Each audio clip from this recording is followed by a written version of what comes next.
Today's heartbreaking edition of the Gold Cast is sponsored by the Arizona Office of Tourism. Every Monday recap episode from now through February is sponsored by the Arizona Office of Tourism, and we will be talking about them at the break.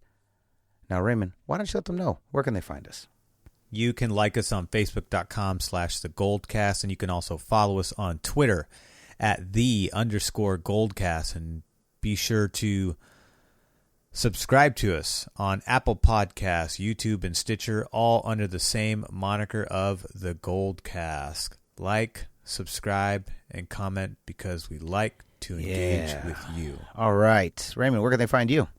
That was the most plastic read version I've ever done of that. You can find me on Twitter at Ray Solis, and you can find me on Instagram at RaySolis1. And you can find me on Instagram at RudySolis3 and Twitter at RudySolis3RD. All right. Here we go. This is our post-Super Bowl recap episode. I would probably say we went from the most important Gold Cast we've ever done to probably sports-wise, not including the Kobe Bryant episode. That was pretty rough. I would say this is the saddest Gold Cast we've had to do. It hurts even deeper than the NBA Finals. This is definitely the toughest one. But all right, here we go. Your professor of fanalism is in the building. You're the greatest fanalist in the game. He's also here. Class is in session. Let's go. San Francisco, are you ready? This is the Gold Cast.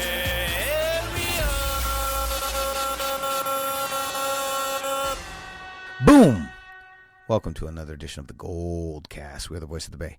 I'm your host, Rudy Solis III, and with me is my brother, my co-host, Raymond Solis the First, baby.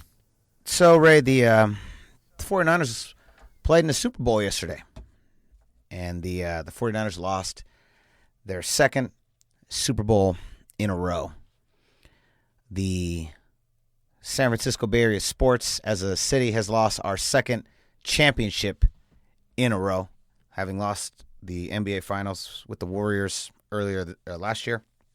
And now, 9 months later, we lose the Super Bowl. I said on Twitter, if we need the Giants to now lose the World Series, and then we've got a complete sweep of all three major championships. And I like consistency. So, I mean, we might as well, if we're going to go for ripping out the souls of San Francisco Bay Area sports fans, this is the way to do it. This is the best way. 49ers lose in heartbreaking fashion. We were up 20-10, and the Chiefs scored 21 points and roll on us in the fourth quarter. Jimmy G had it all in position. Several minutes left to go. Entire game on his back. I really thought, we'll get into that later, and we had a couple wonderful plays that Kyle called up, but it just wasn't in the cards. And the 49ers lose 31-20. How do you feel? And let's start there. Very, very somber. I kind of float between anger and sadness, although I kind of lean more in the sad, just because life goes on. I gotta do regular work stuff, human stuff, day stuff, so I don't have time to walk around with a stick up my ass. I gotta and I didn't participate in the game, but as a passionate fan, you feel for these guys, you feel for the fact that you came really close, and the fact that things really look like they were in control for the better part of nearly 3.5 quarters. And, I thought the running game was slow to start, but it picked up a lot of steam in the second quarter. That drive really gave me confidence, because I really expected us to score on that first drive when we drove down, and to just settle for a field goal was a bit disappointing. But to me, I think I'm going to kind of leapfrog to, when it kind of turned for the worse. From my perspective, it was really kind of when we got the second interception from Tavarius Moore and weren't able to score on that drive. Yep. And that was really the opportunity to put it away, because 11 minutes were left in the fourth quarter. You get a very opportune interception, and the offense just couldn't do it. And they gave the ball right back. And even in that instance, you really had them pinned down on a 3rd and 15 and just allow a really inexcusable long ball, wide open shot to Tyreek Hill. Just the coverage was horrible. To me, I think, and I don't mean to get too far ahead, but just to kind of plant the seed, do not be surprised if the Niners go out and draft a defensive back with their first pick in the upcoming draft, because that is clearly something that, even though we are the best, the number one secondary in the NFL throughout the season, big game moments like this where, you lose track and you give up a big play when you really shouldn't, especially on a 3rd and 15.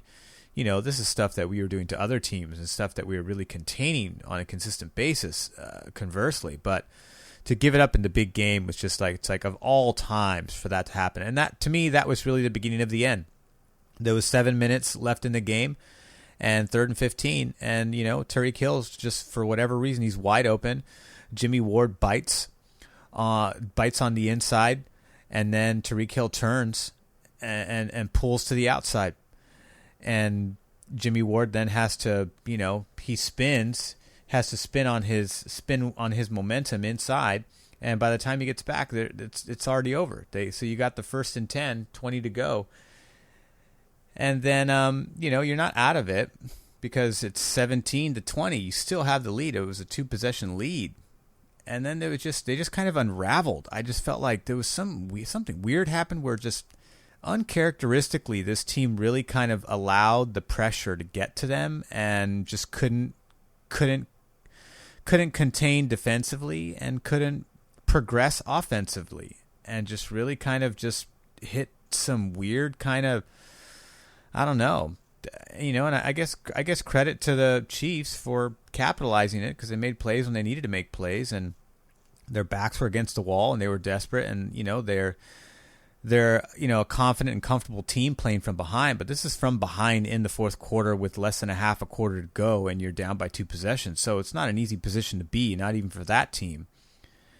And I just think that the Niners just seemed to kind of unravel within a very short spurt of time. Within a half a quarter, this team unraveled and gave up the lead, and then ended up allowing a bit of a blowout. I mean, some of those scores were unnecessary at that point, but I mean, clearly had checked out at that point. You really kind of just, they did, and Jimmy looked flustered at the end. He did not look comfortable and confident and comfortable trying to mount a comeback drive, and I don't know, it just didn't work. And he had been great in those moments all season long, and but I think being in a pressure moment like that, he failed to answer the call.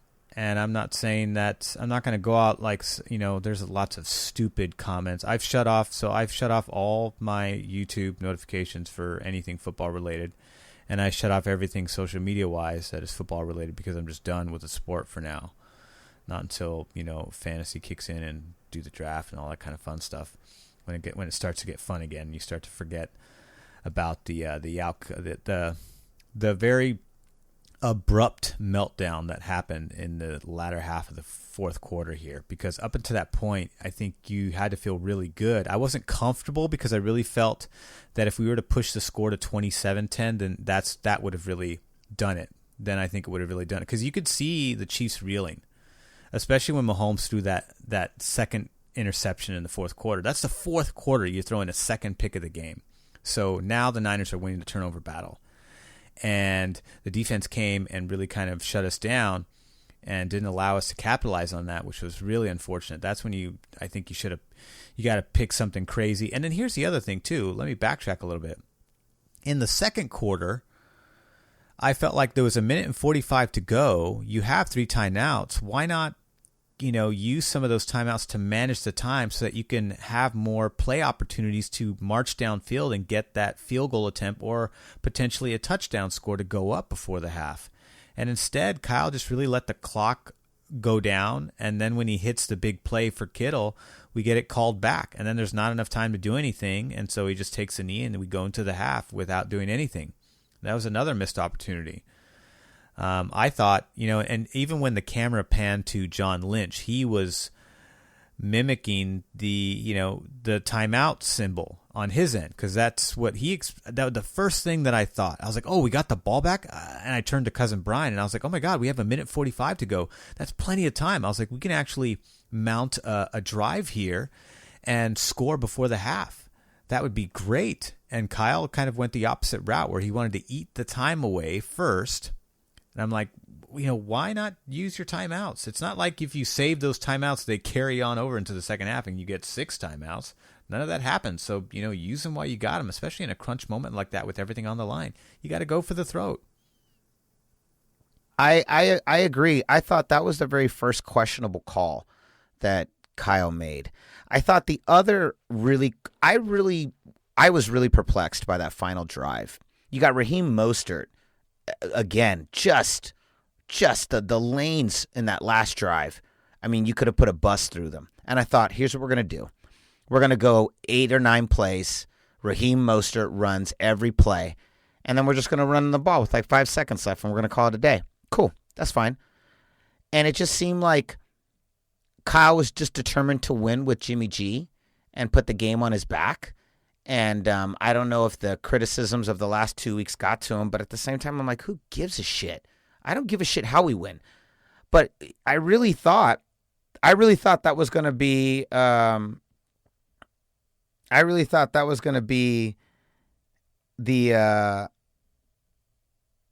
the final way they were going to go about this. I really thought, okay, got it. That's what we're going to do.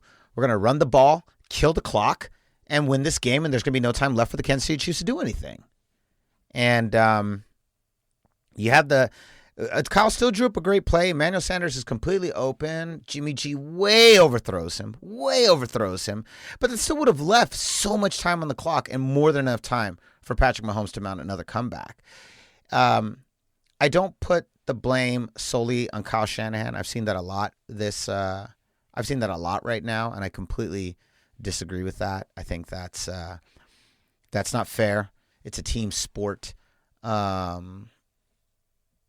So I was very disappointed. I thought Kyle made a couple questionable calls, the ones we just discussed. I thought Jimmy G didn't play his best, and the offense did let us down. I thought the defense didn't play very well in the first and fourth quarter. I thought they really held it down in the second and third, but again, let the game slip away from them. But I think they're also on the field a little bit more than they needed to be. You cannot just keep the Kansas City Chiefs offense out there and expect them to not score. That's not going to happen. Well, I'm surprised. And they allowed the Chiefs to really play balanced football. And Damian Williams, he had a good day. Statistically, much better than either of the 2 playoffs games where the Chiefs were virtually one-dimensional and had to really rely on just airing it out. But, Damian Williams had 104 yards. He averaged 6 yards a carry. The Niners really didn't have a good answer for him. It's almost like they didn't respect the running game enough, and as a result, kind of got a little caught off guard. And I'm obviously getting into more the weeds of, psychological speculation, because I don't know what truly happened, but it just seemed like the Chiefs were able to establish a running game and take some of that pressure off Patrick Mahomes. And even then, I felt like the Niners were more defensively. They were more focused on stopping Patrick Mahomes than they were stopping the run. And the fact is, you got to stop both, just like they had been the previous 2 games. And I think Kyle had a more balanced offensive game plan this time around, and I think part of it was because the running game was not, just steamrolling this team. We did not have, a large lead. Although 2 possessions, you got to feel pretty good with 2 possessions in the fourth quarter, and so you think there might have been some, the coverage was horrible. That 4th and 10 on our last attempt with 2 minutes and 25 seconds to go, you had Raheem Mostert with the big run to start that drive, And then, a few plays later, Jimmy G has that horrible 4th and 10 where, he's getting sacked and he throws the ball with his 2 hands out of desperation to just kind of avoid the sack. But it's like, it's already 4th and 10. It doesn't matter where the ball goes. That play is so dead. And, it just got from bad to worst in just a short period of time. That's the part that really bothered me, is the fact that this team was so disciplined, so poised, no matter what. Like even in the Saints game and the Baltimore Ravens game and and both Seattle games and even that Atlanta game, they just really kept it together. But I felt like the pressure of the fact that it's, this is it, it's do or die. I just felt like they got a little rattled towards the end because, they were feeling the pressure of, having the game slip away, and rather than staying focused and sticking to the plan and really kind of sticking to your assignments, they really kind of, fumbled, and they got spooked. I just felt like they didn't look like the same. They didn't look like the same team in that second half of that quarter. They looked rattled, and I'm just like, why are they reacting this way with a 2-possession lead? You just play sound football, play your assignments. Don't let these things get away, And then the Tyreek Hill 3rd and 15 bomb, and then one after the other. Damian Williams is still running successfully against us. I mean, we had nearly. We had almost 150 yards rushing collectively between Coleman, Samuel, and Mostert. That part was going great. That part was going really good. You could even argue that, maybe Kyle should have, threw in a few more of those, maybe a handful more. Because Jimmy was good for the most part, and, there was the pick early that he was trying to throw it out of bounds, but he didn't put enough air underneath it to push it out of bounds and ended up turning into a pick. So Jimmy's got to obviously get better with that. And then the second one was just desperate. It's like you're not even trying at that point. It's like Aaron Rodgers at the end of the NFC Championship last week. It's like he knows the game's out of hand, so he just, I'm just going to heave it. And if we score, great, because it doesn't matter because we're still down by 17. So it's just a dignity score at this point. Jimmy did the same thing, and then that was like, oh, now if you were expecting to get a score with some kind of onside kick attempt, now you don't even have that opportunity. And it's just, I don't know, it's just kind of embarrassing. It was, and I didn't even watch that last. I was like, I'm not going to watch the trophy ceremony. I'm not going to watch the clock run out. I know what this is going to lead to. So, and maybe I'm being a little bitter about it and a little pouty about it, but I just don't like seeing my team lose. It sucks to see your team lose, especially in the fashion that they lost. And Kyle Shanahan's going to be questioned from here on out until next season, until he gets back there again. And then, and then we'll cycle through all this stuff. Well, not we're not as irritating as the media is when it comes to reliving history. Hey, hold on, Ray. Let's take a break. This is the Gold Cast. Today's episode of the Gold Cast is sponsored by the Arizona Office of Tourism. Hey, Goldcast Nation, football is officially over. And you know what that means? It means that baseball is just around the corner. This spring, you can follow the San Francisco Giants, the Oakland A's, or your favorite baseball team to Arizona for Cactus League spring training. Arizona offers a one-of-a-kind training experience. 10 stadiums, 15 MLB teams, 75-degree temperatures.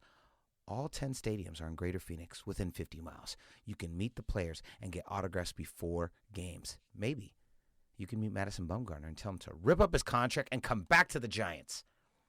Arizona is known for its incredible landscapes and thrilling outdoor adventures. Hit the road and explore Arizona's urban centers, ghost towns, artsy communities, and quirky outposts. Hiking, biking, jeep tours, hot air balloons, skydiving, jet skiing, or just taking in a sunset. No matter what you love to do, AZ has you covered. Plan your spring training getaway at visitarizona.com/spring training. That site, one more time, is visitarizona.com/spring training. Let them know that the Gold Cast sent you. All right, finish your thoughts. Sorry about that. We're not going to be as annoying as the media to rehash history and dissect things, redundantly to the point where it's inane and banal. But what we are going to do is, hope for the best. When I believe Kyle Shanahan with this particular team and this coaching staff has the ability to get back here again. Whether they do it next year or not, obviously remains to be seen. But they've got the personnel to do it, and they don't really have a lot of holes to fix. It's just more of tightening the noose around a couple of areas, not really all that much. Off the top of my head, corner, wide receiver. You're really looking at those two areas in terms of really tightening things up. And you've already got a great start to Deebo Samuel's career, who really came on strong for majority of the season. Really, after the first quarter of the season, where I know he dropped that big touchdown pass. After that, I'd say about halfway point, Deebo Samuel really came on. So hopefully Jalen Hurd is able to turn into something and draw some inspiration from that and turn into something special. To me, he looks like he could be something like a Mike Evans. I think that would be amazing to have a big, tall red zone target. I know Kendrick Bourne is in that position, in that role right now, but Kendrick Bourne's not someone that's, he's mainly a red zone threat. He's not a big chain mover. He had one catch like that where he moved the chains in this game, but sometimes he drops the layups and then he makes a spectacular catch. So he's got this weird thing going on where I hope that if that cleans up, then great. Then you've got two big targets for the red zone. Not just then players have to account for more than just a George Kittle or a Kendrick Bourne. Then you got to think about Jalen Hurd too. So that's going forward, because that's kind of where we're at now. I don't know how much more we can talk about what went wrong and what went right for the team that we didn't want to win. But, looking ahead, I think those are some things that really come to mind is, solidifying wide receiver. I don't know if Emmanuel Sanders comes back, and also tightening up the corner position. I think Emmanuel Mosley's great. I think Witherspoon, really was never able to recover from his injury and get back to the way he was playing through the first 3 weeks. And he was a liability. And so I'm glad they pulled him out. Tavarius Moore had a great Super Bowl. I thought Tavarius Moore was terrific in the Super Bowl. I was surprised to even see him in the formation, but depending on the coverages we were in, I think Saleh wanted to have some extra support out there in the backfield. But I thought he was great. Kawhi Williams has been great. Sherman has obviously been great. Jaquiski Tartt and Jimmy Ward, they had okay games. I didn't think they played their best game in this contest. Unfortunately, I'd rather have them play shitty last week or the week before than come into this game and kind of have a less than stellar game. I mean, even Jimmy Ward did lead the team in tackles at the end of the day, so I mean, I guess that counts for something. And I know Tartt was tied for second with 5 tackles, but again, I just thought they took some bad angles in some positions, and I thought that they were very poor in coverage overall. Mm-hmm.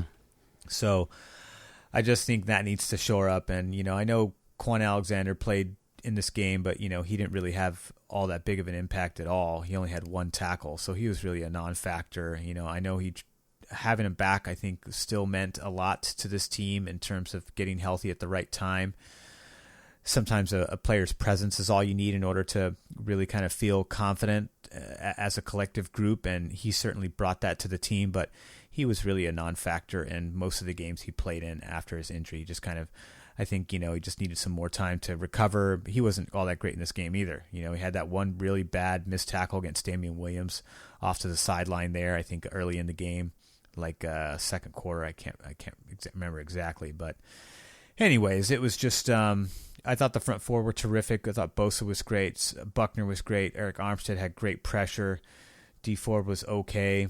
I thought that group, really kind of did, what they've been doing. Tartt did have a sack too. I don't want to completely discredit him. And Earl Mitchell had a half a sack too as well. So, but I thought the pressure was really good. It just needed some more tight coverage to really kind of, because some guys were just too open, and I don't know whether that was just bad coverage or the speed thing became an issue. Because I thought that was really the bigger matchup. It wasn't Mahomes getting the ball out on time, because I think if the rush is there, then it's great. The coverage had to be there in this game to really beat that speed.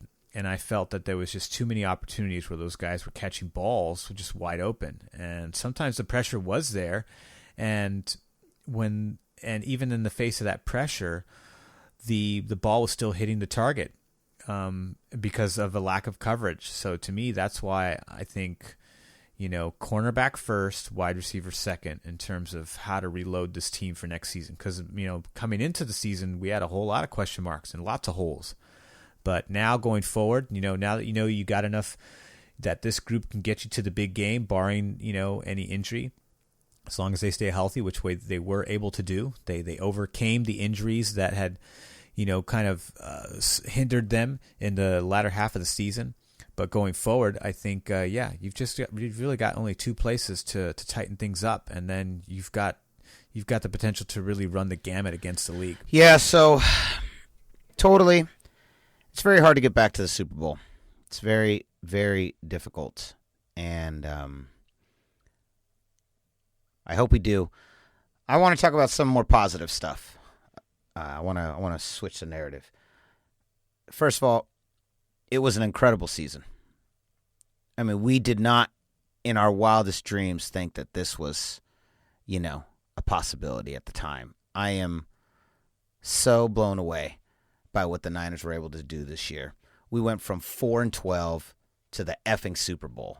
That's insane. That is a turnaround that very few teams can make.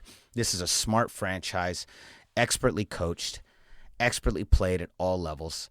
And we need to shore up a couple of holes. The thing I'm just most worried about is that it's tough, man. And every team is going to be gunning for us. We're going to have the target on our back. And I'm not saying that we're not capable of answering the bell. I think back to two teams I've seen in the last 2 years in other sports that really did that in the last 10 years.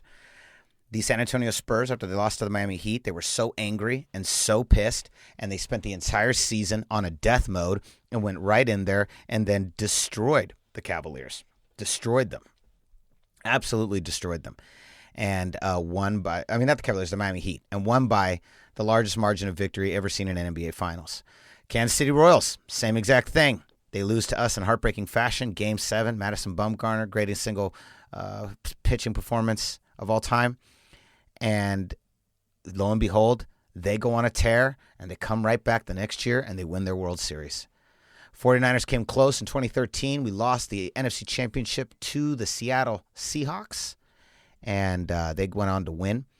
And I believed had we won, we would have won the Super Bowl. We were both that was the real Super Bowl, was that game. And the Broncos were not ready at all, and we would have destroyed them, I think, equally. It would have been fine. So it's very hard. No team has ever come back. Right? Wait a minute. Am I making the stat up that no team's ever come back and won the Super Bowl after losing it the previous year? No, Miami did, I think. Didn't they? No, Dan Marino never went back to the Super Bowl. No, I'm not talking about that. I'm not talking about that Miami team. I'm talking about the 70s Miami team. I don't know. I don't know that. I'm not sure. Yeah. You'll have to go to the Dolphin cast. The pink and teal cast. And what is it? The Flipper cast. Yeah, the podcast Vice. Yeah. Yeah. So, but it was an incredible season. Jimmy G, definitely, I think it was a good season for him. As far as he's got to get through these growing pains, man. There's another level for him to go. And it's one thing to come in and win 5 games when no one knows who you are. It's another thing to lead a team to a Super Bowl. And, Tom Brady, he is not at the moment. Will it always be that way? I don't necessarily think that's always going to be that way. But he definitely, there's another level for him. And he's got to get there. And Kyle's got to figure this out. I thought Kyle coached a pretty smart game. But, the Super Bowl, most of the time with teams at this level, isn't lost on one play. It's lost on a series of small errors that accumulate to a loss by the end of the game. And the ones we've already mentioned were the primary reasons. And so, but all in all, it was a great season, right? What a ride, man. What a ride. The gauntlet. It was. I mean, way beyond anyone's expectation. I think in the beginning of the year I was projecting a 10-6 record, so 13-3. They bested my prediction by 3 games, and obviously in the sport of football, that's a huge deal. Mm-hmm. That's the difference between wild card and first round bye, and we all know how beneficial the first round bye was to this team. It really was one of the big positive moments in the season that allowed us to even get an opportunity in the Super Bowl, in my opinion, because I thought health was a real issue that was really causing a lot of games to become a little bit closer for comfort. And them being able to really get healthy because of the bye, I think really allowed them to get back on track. They were able to kind of turn back into the team we saw in the first quarter of the season. Mm-hmm. And unfortunately, it was just a couple of mistakes, and that's all it takes in football. And we weren't able to close it out, but we got damn near close, 3.5 quarters. Yep. That's a small margin. It is a small margin of correction. It is a small margin of correction, and you really do have to tip your hat off to the Chiefs. As much as I don't want to do it, you really have to tip your hat off to them. They never gave up. Patrick Mahomes, after throwing 2 interceptions, could have laid down and died, and he just refused. And they deserved the win. They deserved it. They wanted it more in that fourth quarter, and they fought for it. And we kind of let the moment get the best of us. But going back, some of the best moments of the season, playing the Packers twice and destroying them. That was great. Playing the Saints on the road, down, winning 45-42, right? Was it 45-42? That was the final score, wasn't it? Yeah, it was by 1 point. Jimmy G, that was the Jimmy G game where Jimmy aired it out. I mean, he had about 3 or 4 games. Jimmy G, aired it out about 25% of the season and everything, and then there was about another 25% of the season where he leaned more on the rushing game or the defense. And then the other 50% of the season was balanced. Yeah. Yeah. That's how I kind of equate it. Yeah. Yeah. It was a great season, man. I remember the Why Not Us campaign that I started right around week 4 and 5. Why not us? Why can't we go? I mean, it was really early in the season, but I was just like, if you look at this team, how it's constructed, strength of schedule, why not us? We can make this happen. The 49ers, why not us? I mean, Philly's done it. Why can't we do it? Remember, we talked about the Why Not Us campaign that began in the beginning of the season, and the 49ers succeeded at that goal, getting back to another NFC championship, getting back to another Super Bowl. And it was a wild ride. I can't be mad at the 49ers for delivering what was a wonderful, wonderful season. And in fact, what I do want to say is I would, because I know Jed York listens to us every single week. Obviously, what else does he do with his free time? Most billionaires that own the 49ers like to listen to the Gold Cast. We're the billionaire standard. Ding. So, I will say thank you to the 49ers. 10 billion. 10 billion. I will say thank you to the 49ers because what a fucking season, man. They just gave us the season of a lifetime. And once again, filling our hearts and uniting the city behind the red and gold, which is what they're the best at. We are a football town first and foremost. And as much as I love our other teams, the 49ers are the center of my sports universe and will always be the center of this podcast, the sports universe, and our sports fandom. And so I have nothing bad to say about their season, and I'm really, really happy that we got to experience what we have. And even though it ended in the most heartbreaking of fashions, I'm so depressed today, so sad. I am appreciative of the fact that, Raymond, we're sitting here talking about, damn, we lost the NBA Finals, we lost the Super Bowl back-to-back. I mean, how many cities don't even get to be in one? You know what I mean? We were in 2. We've been in 10 championships in the last 11 years or 10 years. It's been an incredible ride. And it just sucks that the one thing that eludes us is the Super Bowl. Had we won these 2 or just one of them, I would have been more than grateful. But this is now 4 of the 10 we've lost, and it's a tough one, but at the same time, so few cities get to ever experience this, and we were there, man, and it was a wild ride. It was a really wild ride. I loved going through the gauntlet. We ended up becoming the gauntlet. I really thought it was going to be the Ravens and the 49ers, and what a battle that would have been too. But then it really did start to look like it might be the Niners and Chiefs. And I was pretty calm and confident. And then the game started, and I definitely got pretty nervous. The game was going. I never felt comfortable. And I agree. Once we didn't capitalize on that interception, the second one, I got really nervous. I was like, this is not good. 10 points is nothing to this team, And but in general, pretty dope ass season. Raheem Mostert really coming on at the end. Tevin Coleman getting us started. Nick Bosa, just a beast. Everything he was billed as advertised. The strength and conditioning program that we employed at the beginning of the season was truly the difference. We got the guys from the hockey team from Philly. I'm running a blank, but they completely gutted the strength and conditioning program and modernized it and brought it completely up to date. And you really saw the difference this year. And the way they were like resting and not taking risks with guys, I really thought they really clamped down on the health of this team. And it was something that was really plaguing us. And you really have to tip your hat off to John Lynch for just thinking out the box and finding a way to get this team healthy. And John Lynch, 46 of the 53-man roster, all brought on under John Lynch's tenure. And what an incredible job he has done. And I love Kyle Shanahan. I am a firm believer in Kyle Shanahan. I'm a firm believer in Robert Saleh. They're great coaches. I can't say enough good things about them. Richard Sherman's comeback season, fucking badass, man. What a comeback for Richard Sherman. He really put it down for this team and was, I thought, the heart and soul of the defense. Just the way he led the organization. Deebo Samuel's coming on the way he did. I was really frustrated the year before with Dante Pettis, especially when I was looking across the pond and seeing Cooper Kupp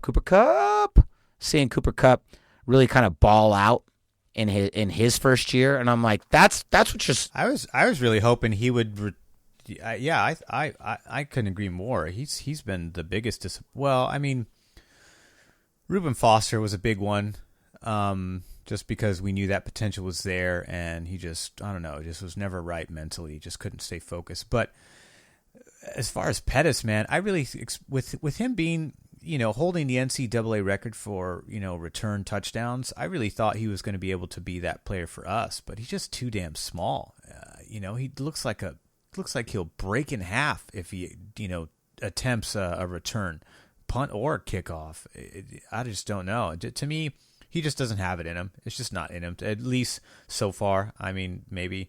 I know there's other players that I've, held hope for versus other ones. But to me, with all the success that was happening around this team, for him to just kind of go in the opposite way and regress, that to me tells me you're not locked in. You're not on board with everyone else. You haven't bought into the philosophy, and you haven't applied it to your practice, and you haven't applied it to your ambition as a player. That's why I kind of have a little bit more doubt in him versus other players in the past.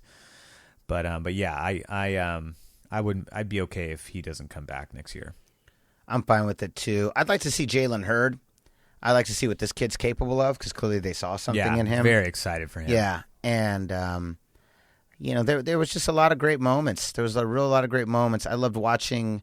We were called pretenders all year long. We literally pretended our way to a Super Bowl, and I loved it. I loved the kind of us against the world mentality, which I think is always the best for the 49ers. The 49ers always work their best when no one believes in us, and it was just a great season, man. Really great season. So many dope ass moments. George Kittle doing George Kittle things. Kyle Juszczyk. Man, that dive in for that first touchdown was off the hook. That was great. He was great. I thought that was a surprising and really a surprising, because he's so underutilized in the offense in terms of receptions and run plays, because it's just he's so skilled at the blocking. He's a huge part of the run game success this season. But him catching out of the backfield the way he did in this Super Bowl, I thought was a really big secret weapon that I would have liked to see just a little bit more of, because Kansas City just really didn't seem to have a whole lot of. I know that second catch when he got into the touchdown, it was a tight throw that was low and behind him, and the coverage was tight. But he still made a great catch and run. And I just think that was a nice little secret weapon that, you probably could have. I would have liked to see at least maybe 2 more plays with him as the primary target, just because the Chiefs didn't seem to catch that one. And because he's so underutilized, it's very easy to lose him in traffic like that. Yeah. But just so regardless, we had another great season with all of our friends. Johnny Dell coming on to the show, real big friend of the pod, came in for 3 episodes and just threw haymakers left and right. It was great to have him. Candlestick Will joining earlier last year, kind of before as the NBA finals was going through, and getting him on board was great. And the Goldcast really evolved, and I think we the Niners took a step up. We're taking a huge step up. Oh my gosh, you guys have no idea. You may even notice how wonderful our voices sound, because all this brand new beautiful equipment just for you guys. And us getting our sponsors, this has been a magical run, and I'm really sad that it ended in the fashion that it did. But boy, what a ride. And no one can take that away from us, Ray. No one believed in us. I didn't even think so. I thought, no way, we're not going to do this. And lo and behold, the 49ers delivered a pretty badass season. I'm pretty grateful for what we have. And it's just a bummer to end in the fashion that it did. But totally. Any final thoughts? Just that when the dust really settles, because to me the dust hasn't really settled at all. It's only been barely 24 hours. So when the dust truly settles for me, I think we have a lot to look forward to next season. I think so too, and I really hope the 49ers go on a Kansas City Royals or San Antonio Spurs run, and it's just revenge mode. And we go back in the Super Bowl, and I don't give a shit who's waiting for us. We effing destroy them. That's what I'm hoping for. And I am tired of losing the Super Bowl. I'm really over it.